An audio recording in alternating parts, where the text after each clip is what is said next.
Il y a des personnes qui pensent que parce qu'ils sont dans telle ou telle famille, ils appartiennent réellement à la famille. Or, ce sont des prêts que Dieu a fait à ces familles afin qu'au temps marqué, ils viennent les chercher pour pouvoir dérouler la destinée qu'il a prévue pour eux. Il y a des gens, leur père et leur mère, c'est Dieu, mais il est prête à certaines familles. Ne bouge pas, je vais t'expliquer, tu vas comprendre. Il y a des personnes qui pensent que parce qu'ils sont nés dans telle ou telle famille, parce qu'ils portent tel nom, parce qu'ils ont été tel saint, parce qu'ils sont dans telle maison, parce qu'ils ont le même sang, ils sont forcément membres d'une même famille. Non, il y a une famille qui est physique, il y a une famille qui est divine. Alors vous allez vous rendre compte qu'il y a certaines personnes qui sont dans des familles où ils ont l'impression d'être isolés, d'être différents. Ils ont l'impression qu'ils ont un parcours et une destinée qui est totalement atypique, où on fait un front commun et un bloc contre eux. En fait, ils sont victimes de complots, de coups bas, où ils s'asseyent pour se demander est-ce que réellement j'appartiens à cette famille. Ils s'agrippent, ils forcent, ils cherchent une place dans la famille où personne ne veut leur laisser la place. Et ils ne comprennent pas. Mais qu'est-ce qui arrive? Souvent, vous êtes juste des prêts. Et le seul souci, c'est qu'il ne faut pas en vouloir aux gens. Parce que le réflexe que ces personnes ont, c'est de maudire la famille, c'est de s'éloigner de la famille, c'est d'avoir de la haine pour la famille. Non, ce sont des personnes qui sont juste utilisées afin que tu puisses dérouler ta destinée. Et souvenez-vous toujours de quelque chose. Dieu est un père responsable. Il ne laissera jamais les enfants qui sont à lui rester dans certains endroits. Je lisais une portion de la Bible comme ça que les gens lisent sans souvent prêter attention. Même si un père abandonne son enfant, même si une mère abandonne les fruits de ses entrailles, moi l'Éternel, je ne t'oublierai jamais. Je me suis dit en vérité, c'est l'enfant de l'Éternel, ce n'est pas l'enfant de la mère.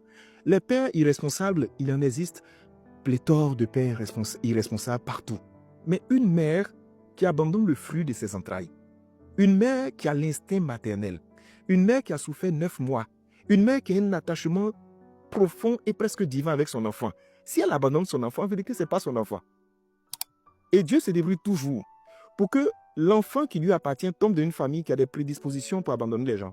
Ou bien, il rend l'enfant fils ou fille d'une certaine catégorie de personnes qui ont des prédispositions naturelles à avoir certains comportements. Il y a des parents qui ne comprennent pas.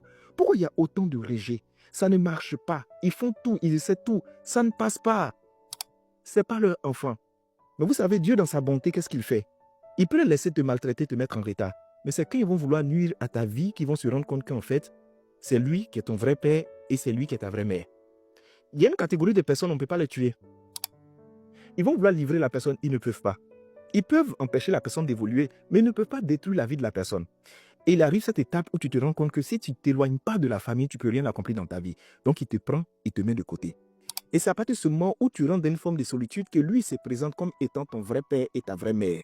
Le moment où tu le reconnais net, ta vie commence à prendre une certaine tournure et à se dérouler d'une certaine manière. Donc je veux parler à toutes ces personnes qui ont l'impression qu'ils ne sont jamais à leur place, à qui on ne donne aucune place dans la famille. Sachez que souvent vous êtes juste des prêts. Votre vrai père, c'est Dieu. Votre vraie mère, c'est Dieu.